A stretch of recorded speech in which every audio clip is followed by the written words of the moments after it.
네, 매일 아침 꼭 챙겨야 할 뉴스 딱 3개만 골라서 깊게 들여다봅니다. 뉴스 3개 시간인데요. 오마이뉴스의 곽우신 기자 모셨습니다. 어서 오세요. 네, 안녕하세요. 네, 그리고 박지훈 변호사 모셨습니다. 어서 오세요. 네, 박지훈입니다. 네, 자 유튜브로 함께해 주시죠. 유튜브 라이브로 진행이 되고 있습니다. 유튜브에서 김종배의 시선집중 검색하시면 영상으로 함께하실 수 있습니다.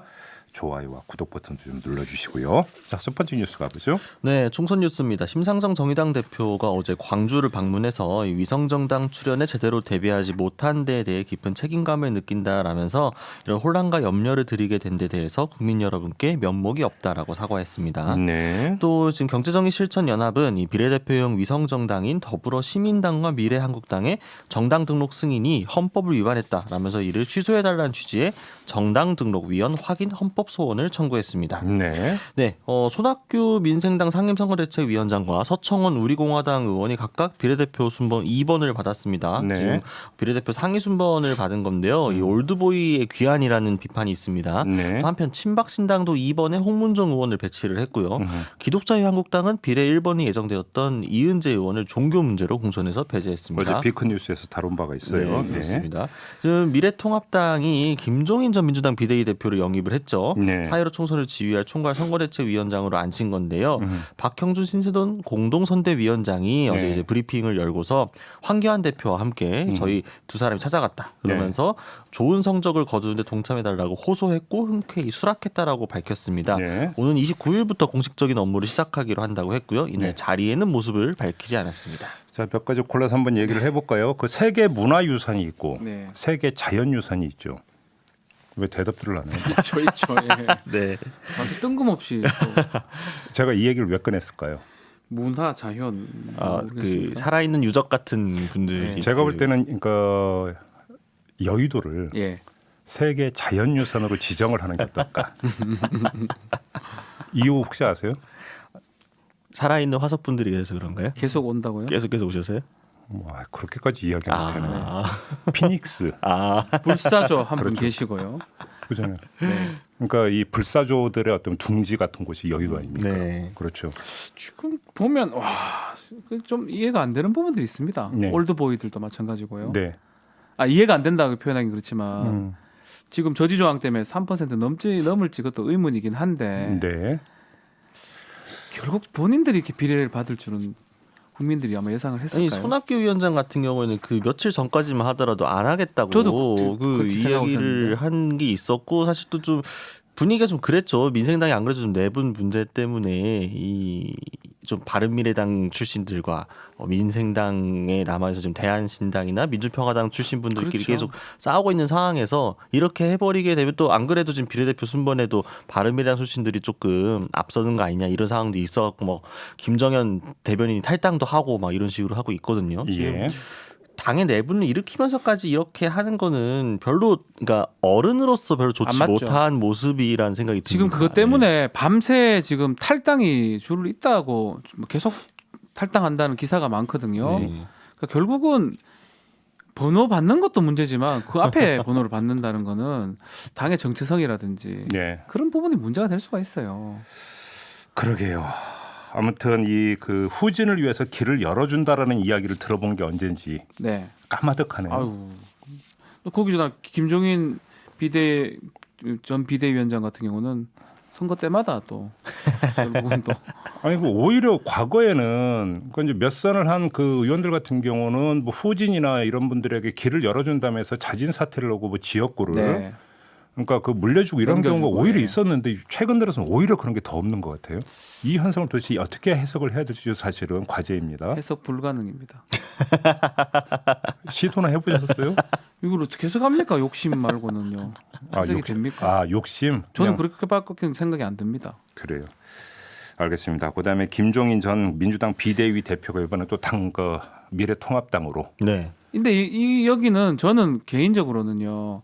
지금 좀 야당 쪽 특히 미래한국통합당이 안 좋아요. 그 조사 같은 게 좀 코로나 이거 하면서 네. 저 대통령이나 여당 쪽이 잘하고 있기 때문에 예. 어쩔 수 없이 만지작만지작거리다가 네. 그거 아니면 안 된다 싶어서 히든 카드, 필승 카드를 꺼내 든 것 같아요. 상황이 안 맞아서. 그러면 원래 같으면 안 쓸라 그랬는데. 김종의 카드가 정말 필승 카드라고 아닌 것 같은데. 모르겠습니다. 모르지만 네. 그거 아니면 더 이상 지금 회복할 방법이 없다고 미래통합당이 판단하지 않았을까? 저는 그렇게 좀 느낌이 좀 옵니다. 뭐 사실 뭐 그건 이제 뚜껑을 열어보고 어떻게 활약하느냐에 따라서 뭐 그 결과는 달라지는 것이기 때문에 네. 여기서 지금 예단할 수 있는 성질의 문제는 아니죠. 우리가 뭐 아니죠. 판단할 수도 없는 거고요. 네, 아무튼 그런데 이제 일단 현상적으로 나타났던 것은 새누리당 비대위원이었다가 네. 민주당 비대위 대표를 했다가 다시 미래통합당 총괄선대위원장으로 가고 네. 일전에 말씀드렸죠. 지그재그 행보. 이 지그재그 행보에 대해서 도대체 어떻게 이걸 받아들이고 어떻게 해석할 것인가라고 하는 문제는 좀 우리가 한번 좀 풀어야 되는. 그 결국은 오늘 왜 이렇게 숙제가 많을까요? 이 결국은 네. 우리나라는 거대 양당이 성격이 비슷하다는 거예요. 왔다 갔다 해도 크게 새로운 관점인데 정말로. 상관이 네. 없는 거예요. 네. 예컨대 미국이나 보수당하고 진보당이 확립된 당 같으면 불가능한 일. 한 번 어느 정도 왔다 갔다 할 수 있죠. 네. 왔다 갔다는 못 하거든요. 저는 여기서 아주 소박한 문제 제기 하나를 하면 네. 미래통합당도 그렇고 아마 민주당도 그랬던 것 같은데 공천을 주려고 했는데 알고 봤더니 미래통합당도 문재인 지지자더라.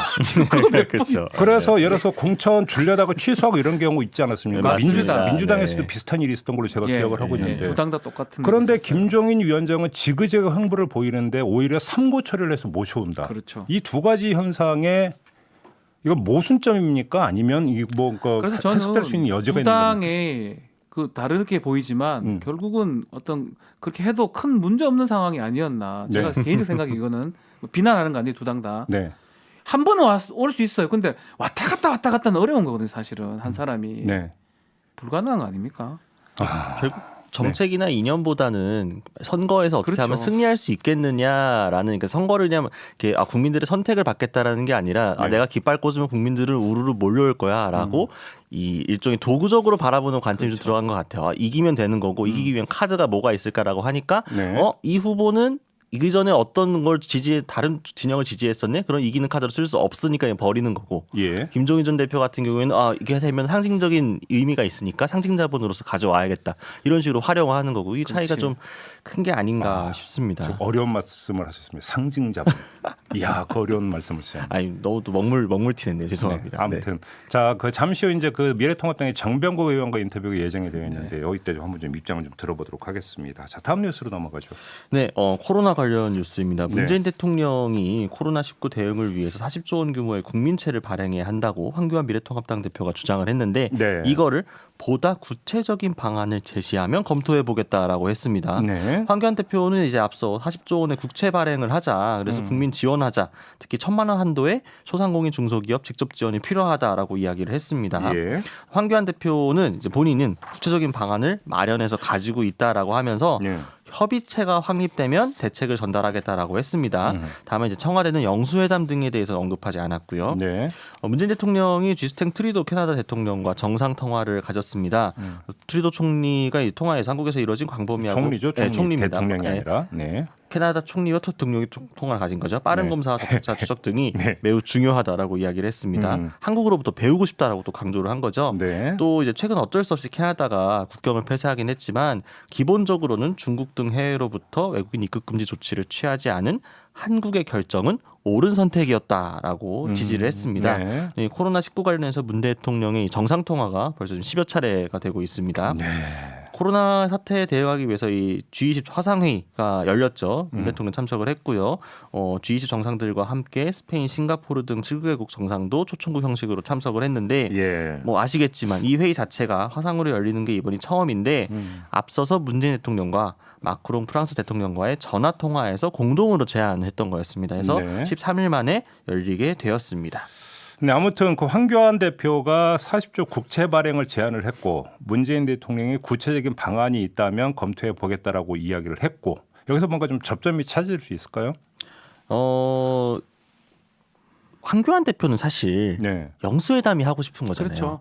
영수회담을 해가지고 총선 앞두 1대1 구도 또 만들어 한번 이미 실패한 카드인데 또 네. 영수회담 카드를 다시 꺼내 들었는데 네. 명분이 없으니 40조 원이라는 국민채라는 이야기한 거 아닙니까? 이 정책 자체에 대한 뭐 찬반은 뭐 논외로 하고 네. 황교안 대표가 지금 뭐 재난 기본소득 혹은 코로나19 관련해 가지고 이렇게 현금 지급, 돈을 지급하는 거에 대해서 계속 입장이 좀 왔다 갔다 하고 있거든요. 네. 이게 하고 한다고 했다가 안 한다고 좀 또 포퓰리즘이라고 했다가 또 이걸 꺼내들고 이런 식으로 하는 것 자체가 사실은 이 미래통합당과 황교안 대표가 코로나19 사태 자체를 정략적으로 어떻게 본인한테 유리한지 계산하는 게 들어간 게 아닌가. 그렇기 때문에 입장도 계속 바뀌는 게 아닌가. 좀 이런 의구심을 개인적으로 갖고 그래서 있습니다. 청와대에서도 구체적 방안을 제시하라 이런 말을 잘 안 하거든요. 네. 그 말 한 거는 지금 우리 곽 기자 설명한 것처럼 그런 부분을 본 것 같아요.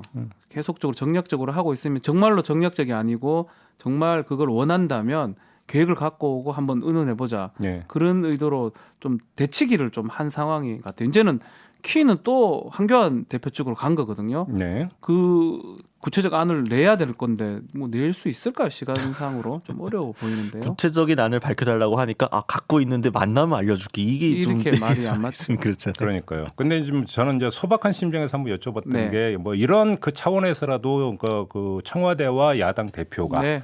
어떤 접점을 모색을 하고 거기에서 또 한 목소리를 내는 모습이 연출이 된다면 얼마나 좋을까. 아유, 그 국민의 한 사람으로서 참 그거는 아름다운 모습 아니겠습니까? 바람입니다. 아니, 바람입니다. 정말로. 네, 저도 그렇습니다. 정말로 어떤 그 소박한 바람을 가졌기 때문에 한번 좀 그런 말씀을 드렸던 것 같은데, 근데 사실은 좀 약간 걱정이 되는 부분이, 그런데 그것이 틀어졌을 경우에는 오히려 이제 더 큰 어떤 정책 논란과 갈등이 야기가 되는 네. 계기점이 될 수 있다라는 것도 사실은 좀 걱정이 되는 부분이거든요. 그래서 그러니까 그 소박한 마음이 항상 어찌 본다면 갈등을 야기하는 경우가 종종 있기 때문에 좀 조심스럽게 접근을 하고, 그래도 좀 생산적인 뭔가가 좀 합의점이 모색이 된다면 참 얼마나 좋을까, 이런 소망을 좀 전하겠습니다. 네. 자, 마지막 뉴스 넘어가죠. 네, 박사방의 전 운영진이자 별도의 채팅방을 개설해서 이 성착취 영상 등을 유포한 혐의로 만 16세 A 씨가 구속이 됐죠. 지난달 20일 검찰에 구속 송치되었다고 합니다. 네. A 씨는 중학교 3학년이었던 지난해부터 올해 2월까지 이 태평양이라는 대화명으로 활동을 하면서 1만여 명의 회원을 모집을 했다고 합니다. 그런가 하면 대법원 젠더법 연구회 소속 현직 판사들이 법원 내부망에 네. 이 양형 기준 마련을 위한 심의를 전면적으로 다시 해달라라고 양형위에 요구를 했습니다.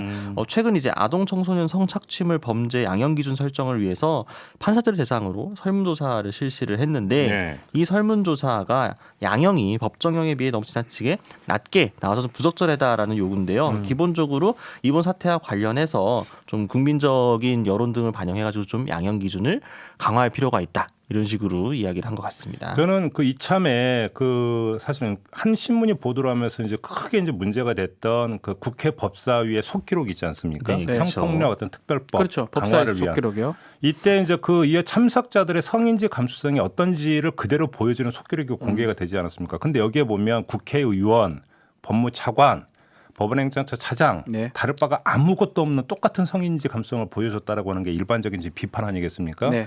저는 이런 점에서도 이제 법원 같은 경우도 사실은 이참에 거울을 좀 볼 필요가 있다. 맞습니다. 예. 그렇지 않습니까? 이게 뭐 현직 판사들하고 저도 얘기를 좀 나눠보면 네. 물리적으로 일어나는 거하고 인터넷에 일어나는 거하고 차이를 자꾸 두려고 하는 것 같아요. 그러니까 그만큼 모르는 거예요. 네. 그건 성인지 감성도 문제지만 현실에 대해서 접근하기가 어렵고 본인들이 경험한 것만 생각하다 보니까 네. 현실에 일어나는 성범죄는 되게 중하게 처벌해야 되는데 인터넷이나 가상세계에서 일어나는 거는 그럼 중하냐? 그거만큼 되나? 이런 생각을 하고 있는 거거든요. 아니, 어떻게 예술 작품이란 표현까지 어떻게 그러니까요. 나오는지 이해가 안 되는데. 그거에 갭을 줄이고 해야 되고 현실에 맞춰가야 되거든요. 그래서 이번에 이렇게 양형위원회 소집하고 요구한 거는 전 바람직하다 생각 들고, 자꾸 법이 부족하다는데 법상으로는 5년 이상 무기징역입니다. 그러니까 세요. 거기에 맞게 처벌을 하면 되는 거거든요.